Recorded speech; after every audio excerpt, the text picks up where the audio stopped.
पे। अक्सर ये चीज कहा जाता है और तुम लोगों ने भी ये देखा होगा कि एक माँ और उसके बच्चे का जो रिश्ता होता है वो बहुत ही ज्यादा अनोखा और बहुत ही ज्यादा मजबूत होता है। माँ अपने बच्चे की रक्षा के लिए पूरी दुनिया से लड़ने के लिए तैयार हो जाती है। और ये बात सच भी है, हर रिश्ते में उतार चढ़ाव होते हैं, लेकिन माँ और बच्चे का रिश्ता ऐसा होता है कि चाहे कुछ भी हो जाए उन दोनों के बीच का प्यार कभी खत्म नहीं होता। हमें ये चीज पता रहती है कि चाहे कुछ भी हो जाए हमारी मॉम हमसे हमेशा प्यार करती रहेगी, हमारा हमेशा ख्याल रखती रहेंगी वो। पर क्या ये चीज हर माँ के लिए कही जा सकती है? आज का केस सुनने के बाद तुम लोग भी यही क्वेश्चन करोगे अपने आप से कि क्या हर माँ एक जैसी होती है और क्या हर माँ अपने बच्चों से सच में प्यार करती भी है? सूचना सेठ कोलकाता वेस्ट बंगाल की रहने वाली है।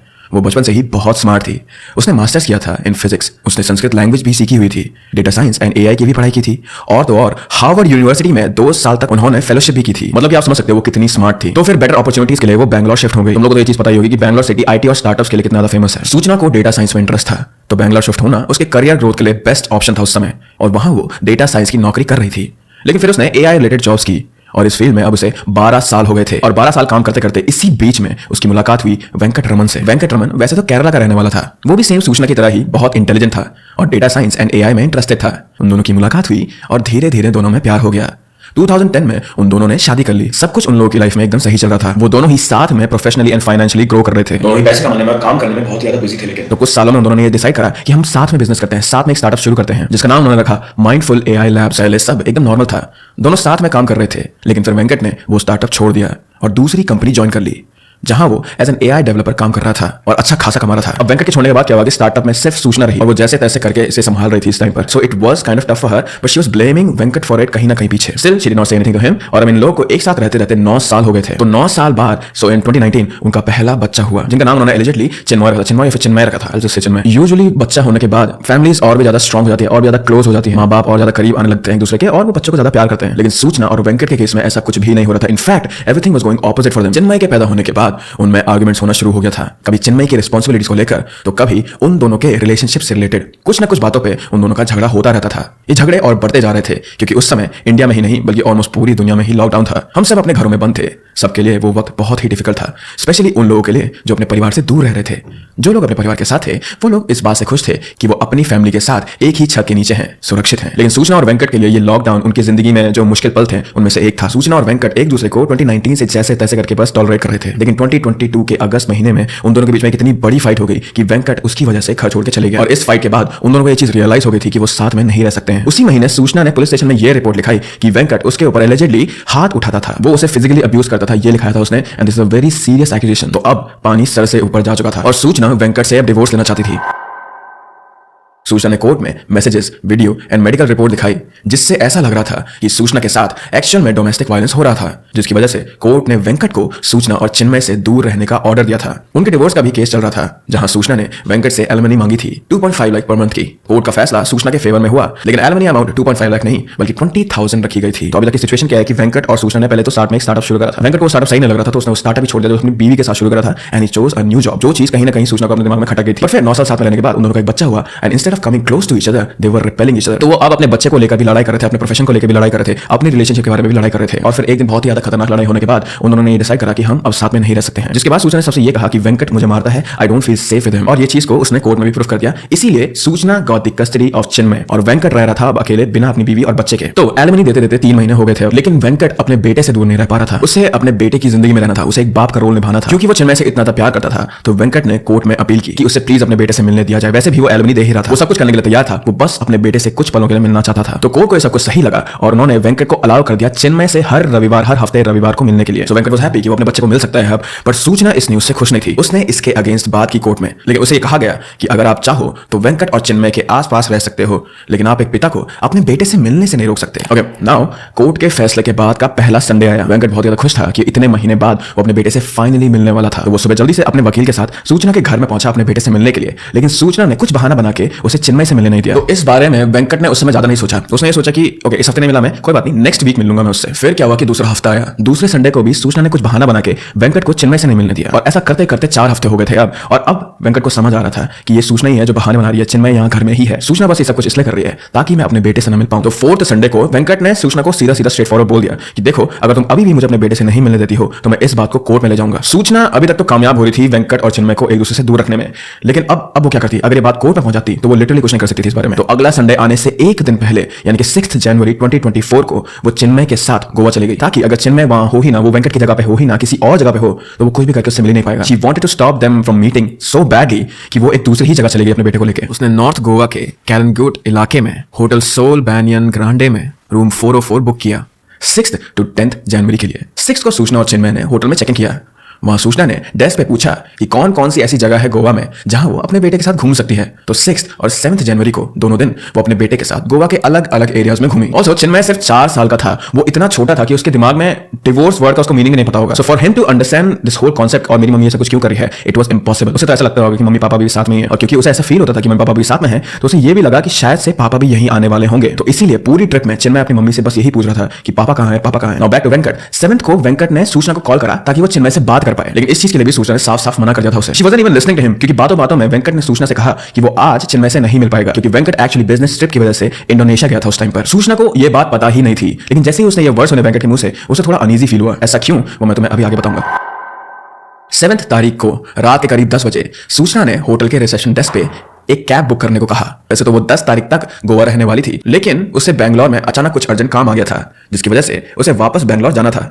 होटल स्टाफ ने उसे एडवाइस दी कि वो चाहे तो फ्लाइट से जा सकती है, वो जल्दी भी पहुंच जाएगी और उसके बहुत सारे पैसे भी बच जाएंगे, क्योंकि गोवा से बैंगलोर ऑलमोस्ट 600 किलोमीटर दूर है और बाय रोड वहां जाने के लिए उसे 12 से 13 घंटे लगेंगे। होटल स्टाफ को ये लगा था कि अगर सूचना को बैंगलोर अर्जेंटली पहुंचना है तो फ्लाइट से जाना ज्यादा सेंस बनता है, और फ्लाइट से जाने में उसके पैसे भी बचने वाले थे। लेकिन सूचना ने उनसे कहा कि तुम उसकी चिंता मत करो, I know what I am doing, I will manage everything, तुम बस कैब बुक करो। तो होटल स्टाफ ने ज्यादा क्वेश्चन नहीं करा और उन्होंने अपने एक रेगुलर कैब वाले को कॉल कर दिया, जिसका नाम था रॉय जॉन डिसूजा। रॉय को रात को गाड़ी चलाना बहुत पसंद था, क्योंकि उस समय ट्रैफिक कम रहता है, और इसीलिए जब भी किसी कस्टमर को रात में कहीं ट्रैवल करना होता था तो होटल स्टाफ हमेशा रॉय को ही फोन करते थे। जैसे ही होटल वालों से उसे फोन आया, उसने पहले तो हाँ कहा, लेकिन जब उसे पता चला कि सवारी को बैंगलोर तक जाना है और उन्हें छोड़ के वापस आने के टाइम पे उसे अकेला आना पड़ेगा, तो उसने होटल वालों से कहा कि मैं 15,000 नहीं बल्कि 30,000 चार्ज करूंगा, और साथ में एक और ड्राइवर को अपने साथ ले जाऊंगा, क्योंकि सफर लंबा होने वाला था। तो Roy John he was charging almost double for this ride. उसके साथ एक और ड्राइवर होने वाला था, जो कि अगर रात में वो थक जाए तो बारी बारी से वो उसकी गाड़ी चला सके। तो होटल स्टाफ को लगा कि ये सब कुछ जानने के बाद तो ये मैम मना कर देगी। उन्होंने सब कुछ सूचना को बता दिया, लेकिन टू देयर सरप्राइज सूचना इस चीज के लिए मान गई। उसने बस होटल स्टाफ को ये कहा कि रॉय को यहाँ जल्दी आने के लिए बोलो, I need to leave right now. Hotel staff को सूचना का ये वाला बिहेवियर थोड़ा ऑड लग रहा था, लेकिन और कर भी क्या सकते थे। तो उस रात 12:30 बजे रॉय ग्रांडे होटल पहुंचा। सूचना का बैग उसने गाड़ी की डिग्गी में रखा, और जैसे ही उसने वो रेड ट्रॉली बैग उठाया, उसे बैग बहुत भारी लगा। उसने सूचना से पूछा कि कहीं बैग में अल्कोहल तो नहीं, क्योंकि बैग बहुत ही ज्यादा भारी है। तो सूचना ने उसे कहा कि बैग में बस कपड़े हैं और गोवा में शॉपिंग ज्यादा हो गई थी, इसीलिए सारे सामान की वजह से बैग भारी हो गया है। तो रॉय ने सोचा कि हाँ, हो सकता है कि शायद से ज्यादा शॉपिंग करने की वजह से बैग भारी हो जाए। जिसके बाद ये दोनों गाड़ी में बैठे और फिर इनकी स्टार्ट हुई लंबी जर्नी बैंगलोर की। जर्नी में जाते समय रॉय ने सूचना से बातें करने की कोशिश करी, just to keep himself awake, लेकिन सूचना उससे ज्यादा बातें नहीं कर रही थी। यूजुअली ना, जब भी लंबा सफर होता है तो ड्राइवर से बात करते रहनी चाहिए, फिर ड्राइवर भी बात करते रहता है आगे वाले बंदे से बैठ के, ताकि उन्हें नींद ना आए। कुछ पैसेंजर्स बात करना पसंद करते हैं, कुछ नहीं करते हैं, it is totally up to everyone. तो जब रॉय ने शुरुआत में सूचना से बात करी, शी वाज़न्ट रिप्लाइंग, तो उसे ऐसा लगा कि शायद से सूचना उन लोगों में से है जिन्हें बात करना पसंद नहीं है। इसीलिए उसके साथ जो आदमी आया था, उसका जो दोस्त आया था, जो एक्स्ट्रा ड्राइवर आया था, रॉय ने उससे बात करना स्टार्ट कर दिया। अब करीब रात के 2 बजे वो लोग गोवा और कर्नाटका के बॉर्डर पे पहुंचे। वहां बहुत ज्यादा ट्रैफिक लगा हुआ था, क्योंकि आगे थोड़ा सा आगे वहां पे किसी ट्रक का एक्सीडेंट हो गया था, और रॉय को पता था कि सूचना को जल्दी बैंगलोर पहुंचना है, और क्योंकि अब तो ट्रैफिक लग गया तो वो यहाँ से निकल नहीं पाएंगे 3-4 घंटे तक। तो रॉय ने सूचना से कहा कि आप एक काम करो, आप फ्लाइट बुक कर दो, मैं आपको पास के एयरपोर्ट पे छोड़ दूंगा, आप जल्दी एयरपोर्ट पहुंच जाओगे, जल्दी बैंगलोर पहुंच जाओगे, और मैं आपसे पूरी ट्रिप के पैसे नहीं लूंगा, सिर्फ आधे के लूंगा। लेकिन सूचना ने फिर से वही चीज कही रॉय को जो उसने होटल स्टाफ से कही थी कि मुझे फ्लाइट से नहीं बल्कि मुझे कैब से बैंगलोर पहुंचना है। शी डिड नॉट केयर कि उसे कितना वक्त लगता है,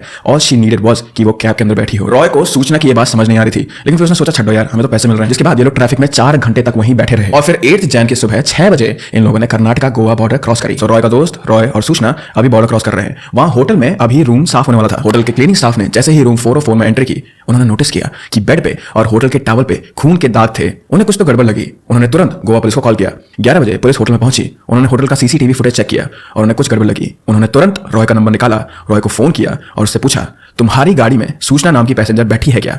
रॉय ने कहा हाँ। फिर पुलिस ने उससे पूछा, क्या वो अकेली है या उसके साथ कोई बच्चा भी है? ये बात सुनकर रॉय थोड़ा कंफ्यूज था, क्योंकि गाड़ी में सिर्फ सूचना बैठी थी। तो उसने कहा कि नहीं, उसके साथ कोई बच्चा नहीं है, वो लेडी सिर्फ अकेली है। जिसके बाद पुलिस ने रॉय को कहा कि सूचना को फोन दो, उन्हें सूचना से बात करनी थी।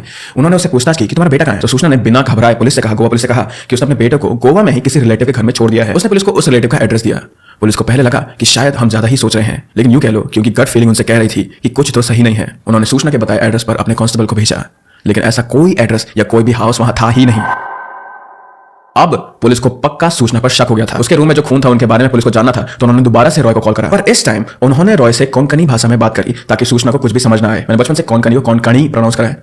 सो maybe that's wrong pronunciation. तो रॉय से कोंकणी भाषा में बात करते करते उन्होंने उससे कहा कि तुम सूचना को बिना बताए पास के किसी पुलिस स्टेशन में लेके जाओ और वहां पहुंचते ही हमें कॉल करो, लेकिन सूचना को इस बात की बिल्कुल भी शक नहीं होनी चाहिए। रॉय कर्नाटका के चित्रदुर्गा इलाके में एंटर कर चुका था और सारे साइन बोर्ड्स कन्नड़ा भाषा में ही थे, जिसकी वजह से उसे कुछ समझ नहीं आ रहा था। फिर उसने गूगल मैप्स खोला और आसपास के नजदीकी पुलिस स्टेशन ढूंढना शुरू कर दिया, लेकिन गूगल मैप्स के अकॉर्डिंग उसे सबसे क्लोज पुलिस स्टेशन 150 किलोमीटर दूर दिख रहा था। तो क्या हुआ अब कि रॉय थोड़ा स्ट्रेस होने लगा। उसे ये तो पता था कि गोवा पुलिस सूचना के पीछे पड़ी है, उसके पैसेंजर के पीछे पड़ी है, पर उसे ये नहीं पता था कि क्यों। रॉय स्ट्रेस और कंफ्यूज जरूर था, लेकिन उसने बड़े ही कामली एक ढाबे के पास में गाड़ी रोकी। उसने सूचना से कहा कि आप फ्रेशन अप हो जाइए, मैं भी थोड़ा चाय वगैरह पी लेता हूं, और वो दोनों उतर गए। वहां से जब उसने ये चीज नोटिस करी कि सूचना अब उसे नहीं देख सकती है, तो उसने चुपचाप एक गार्ड से जाकर पूछा कि सबसे पास का पुलिस स्टेशन यहाँ कहाँ है। तो उस गार्ड ने रॉय से कहा कि यहाँ से करीब 5 किलोमीटर दूर आया मंगला पुलिस स्टेशन है। रॉय को एक भी सेकंड वेस्ट नहीं करना था, सूचना कभी भी वापस आ सकती थी। तो उसने सीधा गोवा पुलिस को कॉल लगाया। उसने पुलिस वाले को कहा कि मैं आया मंगला पुलिस स्टेशन जा रहा हूं, जो कि यहां से सिर्फ 5 किलोमीटर की दूरी पर है, आप प्लीज फोन पे ही रहना। और अब सूचना को वापस बिठा के रॉय जल्दी से पुलिस स्टेशन की तरफ निकलने लगा। जैसे जैसे वो लोग पुलिस स्टेशन अप्रोच कर रहे थे, सूचना को भी दिख रहा था अंधी नहीं थी वो, तो उसने उससे कहा कि मेरा कुछ पेपर वर्क है, मैं बस अपने पेपर लेके आ रहा हूं, फिर हम चलते हैं। तो सूचना ने कहा कि ठीक है, पर जल्दी वापस आना। वो जैसे ही गाड़ी से उतरा, वो भाग कर अंदर गया पुलिस स्टेशन के। वहां के पुलिस वालों से उसने गोवा पुलिस वालों की बात कराई। उसने उन्हें सब कुछ समझाया और सब कुछ सूचना के बारे में बताया। कर्नाटका पुलिस रॉय की गाड़ी के पास आई सूचना से बात करने। उन्होंने रॉय से गाड़ी की डिक्की से बैग निकलवाया और बैग खोला तो उसमें कपड़े और बच्चे के टॉयज थे। उन्होंने कपड़े और टॉयज को बाहर निकाला और जो उनकी आंखों के सामने था उसे देखकर वो लोग शॉक रह गए। उन्होंने सूचना से पूछा ये कौन है, तो सूचना ने बड़े ही कामली बिना कोई झिझक के उनसे कहा ये मेरा बेटा है। सूचना अपने बेटे की लाश बैग में डाल के बाय रोड गोवा से बैंगलोर जाने का प्लान कर रही थी। उसने अपने बेटे का खून किया, अपने 4 साल के बेटे का खून किया उसने, जिसके साथ वो गोवा घूमने आई थी, जिसके साथ वो 4 साल रही थी, जिसको उसने पैदा करा था। लेकिन ऐसा क्यों? एक्चुअली जब सूचना होटल से बाहर निकली थी तो होटल साहब को थोड़ा सा अजीब तो लगा था, क्योंकि जब वो अंदर आई थी तो उसके साथ बच्चा था, चिन्मय था, लेकिन जब वो बाहर गई तो सिर्फ उसके पास एक बैग था। जैसे मैंने तुम्हें बताया कि अगली सुबह जब वो रूम साफ करे थे तो उनको वहां पे खून के स्पॉट मिले थे, जिसकी वजह से ही उन्होंने पुलिस को कॉल लगाया था। पुलिस ने पहले तो उससे पूछा कि रूम में खून के दाग किस चीज के हैं। सूचना ने उनसे कहा कि मुझे पीरियड्स हुए थे, वो खून उसी वजह से है। फिर पुलिस ने उनसे पूछा कि चिन्मय की डेथ कैसे हुई, तो सूचना ने कहा कि जब वो 7th की सुबह उठी तब चिन्मय पहले से ही मरा हुआ था और उसे समझ नहीं आ रहा था कि वो क्या करे। लेकिन पुलिस ने उसकी बातों पर बिल्कुल भी भरोसा नहीं करा, क्योंकि वो पहले बहुत बार झूठ बोल चुकी थी। पुलिस ने पहले तो होटल के रूम की तलाशी करी। उन्हें वहां से कफ सिरप के 2 बॉटल्स और ब्लड स्टेन्स मिले। ब्लड का डीएनए जांच किया गया और ये पता चला कि ब्लड सूचना का ही था। बॉडी की पोस्टमार्टम करवाने पर भी ये कंफर्म हो गया था कि चिन्मय की मौत गला घोटने से हुई थी, लेकिन गला हाथों से नहीं बल्कि तकिए से या फिर टॉवल से घोटा गया था। और चिन्मय की बॉडी में स्ट्रगल का कोई साइन नहीं था। सो जब चिन्मय को मारा जा रहा था तब या तो वो सो रहा था या फिर ही वाज स्ट्रक्ड और हाई, क्योंकि बहुत ज्यादा इजीली करा जा सकता है कफ सिरप से। अब वाले कफ सिरप नहीं, पुराने वाले कफ सिरप से। पुलिस की ये थ्योरी थी कि सूचना ने चिन्मय को कफ सिरप पिलाया होगा, जिसकी वजह से वो बेहोश हो गया और फिर सूचना ने उसे मारा होगा। लेकिन सूचना अभी भी पुलिस से यही कह रही थी कि जब वो उठी तो उसका बेटा पहले से मरा हुआ था, और जब उसे रियलाइज हुआ तब उसने होटल की सीजर से अपनी रिस्ट काटकर अपनी जान लेने की कोशिश की। लेकिन जब वो नहीं मरी तब उसने होटल के टॉवल से खून पहुंचा और वहां से चिन्मय की लाश को लेकर वो बैंगलोर के लिए निकल पड़ी। तो ये चीज तो कंफर्म थी कि सूचना ने ही अपने बेटे को मारा है, पुलिस को एविडेंस भी मिल गए थे, और तो और पोस्टमार्टम रिपोर्ट्स भी कंफर्म हो चुकी थी इस पॉइंट पर। But the question still remains, आखिर उसने ऐसा करा क्यों? उसने अपने ही बेटे को क्यों मारा? Now there is a very big allegedly over here. Allegedly जिस ट्रॉली के बैग में चिन्मय की लाश मिली, उस बैग में एक लेटर भी मिला पुलिस को, जिसमें लिखा हुआ था कि मैं कोर्ट के फैसले से खुश नहीं हूं। सूचना ये नहीं चाहती थी कि वेंकट और चिन्मय एक दूसरे से मिले। उसके और वेंकट के बीच में तो दरार पड़ चुकी थी, तो वो वेंकट से नफरत करती थी, लेकिन वेंकट और चिन्मय की रिलेशनशिप, उन दोनों के बीच की नजदीक या उन दोनों के बीच का प्यार सूचना से बर्दाश्त नहीं होता था। उसे ये चीज पसंद नहीं थी कि वेंकट को कोई चीज इस दुनिया में खुश भी कर सकती है, उसका बेटा वेंकट को खुश भी कर सकता है, उसे ये चीज नहीं थी। तो रेज में आकर उसने अपने ही बेटे को मार डाला ताकि वेंकट कभी खुश ना हो पाए। अभी फिलहाल के लिए तो सूचना पुलिस कस्टडी में है, लेकिन दिस इज कंफर्म कि उसे कड़ी से कड़ी सजा मिलेगी।